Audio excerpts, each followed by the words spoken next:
بسم الله الرحمن الرحيم. وأصحاب اليمين ما أصحاب اليمين. بسم الله الرحمن الرحيم. الحمد لله وكفى وسلام على عباده الذين اصطفى. أما بعد فقد قال الله تبارك وتعالى في كلامه المجيد: أعوذ بالله من الشيطان الرجيم. بسم الله الرحمن الرحيم.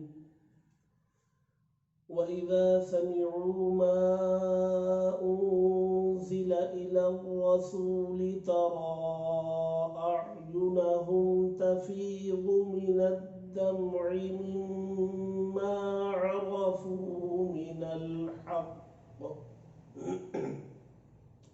يقولون ربنا آمنا فاكتبنا مع الشاهدين. صدق الله العظیم. معزز حاضرین، گزشتہ مجلس میں یہ بتایا گیا تھا کہ دلوں کی سختی کی علامت کیا ہے اور دلوں کی سختی کی علامتوں کو بتانے کی ضرورت کیوں پیش آئی. وہ اس لیے آئی کہ آدمی حالات کا مشاہدہ کرنے کے باوجود آنکھوں سے بہت سارے عبرت آموز واقعات کو دیکھنے اور ایسے واقعات کے حالات کانوں سے سننے کے باوجود اس پر کوئی اثر مرتب نہیں ہوتا، اس کے دل میں کسی قسم کی تبدیلی کے خیالات نہیں آتے، وہ خیر اور بہتری کی طرف چلنے کے لیے آمادہ نہیں ہوتا، بلکہ وہ پہلے کی طرح لاپرواہی، غفلت، نافرمانیوں، بے ادبیوں، گستاخیوں بلکہ گناہوں میں مبتلا ہو کر زندگی گزارتا رہتا ہے. اس کی بنیادی وجہ یہ ہے کہ دل سخت ہے. آدمی کا دل جب سخت ہوتا ہے تو کوئی اثر اس پر مرتب نہیں ہوتا، اور دل سخت اس لیے ہوتا ہے کہ آدمی گناہ پر گناہ کرتا چلا جاتا ہے، اور حدیث کی روشنی میں جب بندہ گناہ کرتا ہے تو دل پر ایک کالا نقطہ لگتا ہے. توبہ استغفار سے وہ نقطہ دھلتا ہے اور دل میں نورانیت آتی ہے، اور اگر توبہ استغفار نہ کرے تو وہ پہلے والا نقطہ باقی رہتا ہے، ایک اور گناہ کرتا ہے، دوسرا نقطہ پڑ جاتا ہے، اور گناہ پر گناہ کرتے ہوئے چلا جاتا ہے. نقطوں پر نقطے پڑھتے پڑھتے وہ دل گناہوں کی وجہ سے کالا ہو جاتا ہے اور بالکل سیاہ ہو جاتا ہے، سخت پتھر کی طرح ہو جاتا ہے. جیسے پتھر سخت ہوتا ہے، بہت جلد کوئی اثر قبول نہیں کرتا، انسان کا دل اس سے زیادہ سخت ہو جاتا ہے. اللہ تبارک و تعالی نے قرآن مجید کے پہلے پارے میں اس کا ذکر کیا: ثم قست قلوبكم من بعد ذلك فهي كالحجارة أو أشد قسوة. پھر تمہارے دل سخت ہو جاتے ہیں گویا وہ پتھر ہے بلکہ پتھر سے زیادہ سخت ہو جاتے. اور جب دل سخت ہو جاتے ہیں تو انسانوں پر حادثات واقعات کا اثر نہیں پڑتا، زندگی میں تبدیلی نہیں آتی. لہذا دلوں کی سختی کو دور کرنے کی ضرورت ہے، اور ہمیں یہ پتہ نہ چلے کہ ہمارا دل سخت ہے تو ہماری سختی دور کرنے کی ہم فکر نہیں کریں گے، اور اگر پتہ چل جائے کہ ہاں میرا دل سخت ہے، واقعات حادثات کا اثر میرے پر نہیں پڑ رہا ہے، تو اس دل کو پاک کرنے کا طریقہ کیا ہے؟ تو گزشتہ مجلس میں بتایا گیا تھا کہ انسان کی بدبختی کی علامتوں میں سے پہلی علامت یہ ہے کہ اس کی آنکھوں سے آنسو سوکھ جائے.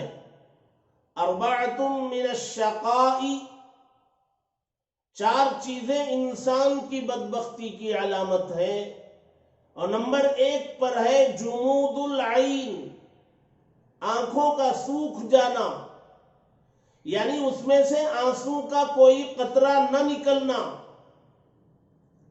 اور جس کی آنکھ سوکھ جاتی ہے، جس کے آنسو نہیں نکلتے، اس کا دل پاک ہونا مشکل ہے. یہ آنسو کے قطرات ہوتے ہیں جو دل کو پاک و صاف کرتے ہیں، دل کو نرم کرتے ہیں، خدا کی طرف مائل کرتے ہیں، گناہ سے بچنے پر مجبور کرتے ہیں، عبادات کی طرف رغبت پیدا کرتے ہیں. یہ آنکھوں سے نکلنے والے آنسو انسان کے دل پر اثر انداز ہوتے ہیں، اور اللہ تبارک و تعالیٰ کو بھی آنکھ سے نکلنے والا آنسو بہت زیادہ پسند ہے. اللہ کے نبی صلی اللہ علیہ وسلم نے فرمایا لَيْسَ شَيْءٌ أَحَبَّ إِلَى اللَّهِ مِنْ قَطْرَةِ الْعَيْنِ، اللہ کے نزدیک آنکھ سے نکلنے والے آنسو کے قطرے سے زیادہ پسندیدہ کوئی اور قطرہ نہیں. ایک حدیث میں اللہ کے نبی صلی اللہ علیہ وسلم نے فرمایا کہ 2 قطرے اللہ تبارک و تعالیٰ کو بہت زیادہ پسند ہیں.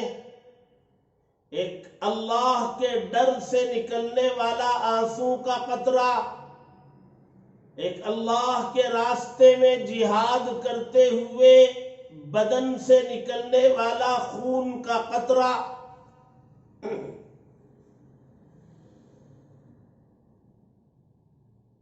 ایک حدیث میں اللہ کے نبی صلی اللہ علیہ وسلم نے فرمایا کہ جہنم کی آگ کو بجھانا ناممکن ہے، لیکن انسان کے آنکھ سے نکلنے والے آنسو کے قطرے میں وہ طاقت ہے کہ وہ جہنم کی آگ کو بجھا سکتا ہے. بندہ جب اللہ تبارک و تعالیٰ سے توبہ استغفار کرتا ہے، ہاتھوں کو پھیلا کر کے اس کے سامنے گڑ گڑاتا ہے، عاجز بنتا ہے، اور اللہ کا خوف اس پر طاری ہوتا ہے، اور اس خوف میں نکلنے والا قطرہ، آنکھ سے نکلنے والا قطرہ، یہ اللہ کو پسند ہے. یہی وہ قطرہ ہے جو انسان کی زندگی میں انقلاب پیدا کرتا ہے. اللہ کے نبی صلی اللہ علیہ وسلم نے فرمایا وہ بندہ کتنا قیمتی ہے جو اللہ کے خوف سے کبھی روتا ہے. اللہ کے نبی صلی اللہ علیہ وسلم نے فرمایا 7 يظلهم الله في ظله يوم لا ظل إلا ظله. 7 قسم کے لوگ ایسے ہیں جن کو اللہ تبارک و تعالی عرش کے سائے کے نیچے رکھیں گے اس دن جس دن عرش کے سائے کے علاوہ کوئی اور سایہ نہیں ہوگا. حشر کے میدان میں کوئی سایہ نہیں ہوگا اور گرمی کی تپش ہوگی. سورج قریب لا لیا جائے گا. انسان اپنے گناہوں کے بقدر پسینوں سے شرابور ہوگا. نفسی نفسی کا عالم ہوگا. کچھ اللہ کے بندے ہوں گے جن کو اللہ تبارک و تعالی عرش کے سائے کے نیچے رکھیں گے. وہ 7 قسم کے لوگ ہیں. ان میں ایک وہ ہے رجل ذکر اللہ خالیا ففاضت عیناہ. فرمایا کہ وہ آدمی جو اللہ تبارک و تعالیٰ کو یاد کرے اور اللہ کے خوف سے اس کی آنکھوں سے آنسو جاری ہو جائے. یہ بندہ ان خوش نصیب لوگوں میں ہوگا جن کو عرش کا سایہ نصیب ہوگا حشر کے دن. آج ہمارے سامنے بے شمار حادثات واقعات آنکھوں کے سامنے ہمیں دیکھنے کو مل رہی ہیں، کانوں کو سننے کو مل رہے ہیں. بالخصوص اس وبائی مرض کے پھیلے ہوئے ہونے کی حالت میں صبح کسی کا انتقال، شام میں کسی کا انتقال،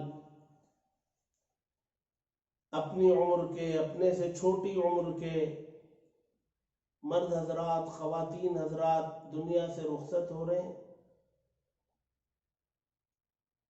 ان حالات کو دیکھا بھی جا رہا ہے، سنا بھی جا رہا ہے، لیکن دلوں پر کوئی اثر نہیں ہو رہا ہے. دعاؤں کا اہتمام نہیں کیا جا رہا ہے، اور اگر کیا جا رہا ہے تو وہ دعائیں تلاوت کی طرح ہو رہی ہیں. اس میں تضرع، اس میں خوف و خشیت کا غلبہ نہیں ہے. ظاہر سی بات ہے کہ آدمی اللہ سے مانگتے ہوئے اپنے عاجزی کا اظہار کرے، وہ روئے، گڑ گڑائے، اور اگر اس کے آنکھ سے آنسو نہ نکلے تو کم از کم رونے کی صورت بنائے. اس سے دل نرم ہوتا ہے، اس سے آدمی خیر کی طرف مائل ہوتا ہے. دل نرم ہوگا تو خود بخود وہ خیر اور بھلائی کی طرف آگے بڑھے گا. اور اگر آنکھ کسی طریقے سے سوکھی رہی تو یہ دل اور سخت ہوتا ہوا چلا جائے گا، پھر خیر کی طرف وہ کبھی آگے بڑھ نہیں پائے گا. اس لیے دعاؤں کا اہتمام ہونا چاہیے، اور دعاؤں کے اہتمام میں کوشش کرنا چاہیے اللہ تبارک و تعالیٰ کا خوف غالب ہو. جنت کا شوق اگر ہے تو جہنم کا خوف بھی ہو.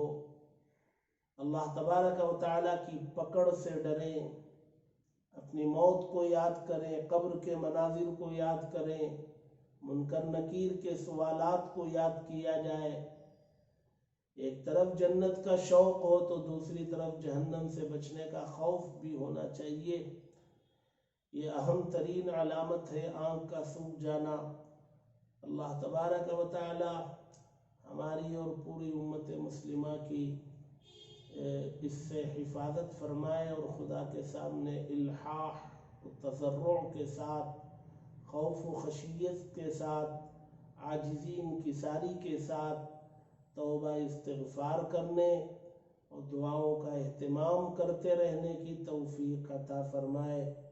اللہ تبارک و تعالی ہم سب کو کہنے سننے سے زیادہ عمل کی توفیق نصیب کرے. وآخر دعوانا ان الحمد للہ رب العالمین.